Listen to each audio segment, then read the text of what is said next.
तुम्ही जर मुतखड्याच्या त्रासानं त्रस्त असाल आणि उपचारासाठी खाजगी दवाखान्यातील मोठ्या खर्चाची चिंता तुम्हाला भेडसावत असेल तर आता काळजी करू नका, कारण जळगाव येथील शासकीय वैद्यकीय महाविद्यालयात सुरू करण्यात आली आहे सर्जरी विना मुतखड्यावर उपचार करणारी ESWL सेंटर ऑफ एक्सलन्स ही यंत्रणा.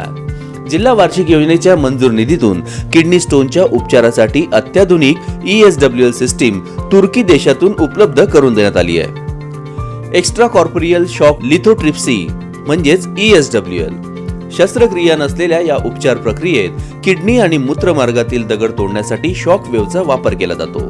त्यामुळे किडनीतील मुतखडे वेदनाविरहित पद्धतीनं बारीक करून नैसर्गिकरित्या शरीराबाहेर काढले जातात.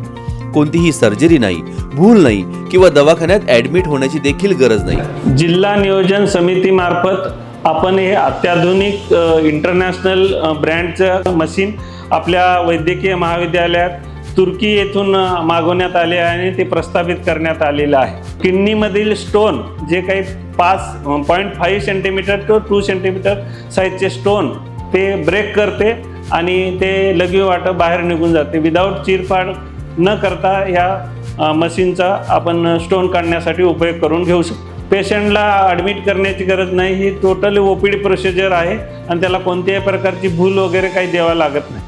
यासाठी प्रायव्हेट हॉस्पिटलमध्ये यांना लाखोचा खर्च रुग्णाला करावा लागू शकते, पण इथे एक माफक शासकीय दरात आपल्या वैद्यकीय महाविद्यालयात ही उपचार सुविधा उपलब्ध आहे आणि आतापर्यंत 100 रुग्णांनी आपल्याकडे उपचार करून समाधान व्यक्त करून गेलेले आहे. मी नागरिकांना हे आवाहन करेन की ज्यांना कोणाला किडनीचा त्रास असेल किंवा मुतखड्याचा त्रास झाला असेल त्यांनी आपल्या वैद्यकीय महाविद्यालयातील 116 नंबर OPD किंवा ESWL विभागाशी संपर्क साधावा.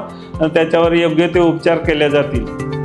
शासकीय दरात मुतखड्याच्या त्रासातून जलद बरे होण्याची खात्री म्हणजे ESWL सेंटर ऑफ एक्सलन्स. जर तुम्हाला किंवा तुमच्या ओळखीत कोणाला मुतखड्याचा त्रास होत असेल तर त्वरित आपल्या जळगाव शहरातील शासकीय वैद्यकीय महाविद्यालयातील ESWL सेंटर ऑफ एक्सलन्स या विभागाला संपर्क साधा.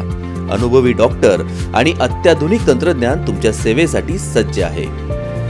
जिल्हा माहिती कार्यालय जळगाव तर्फे जनहितार्थ प्रसारित.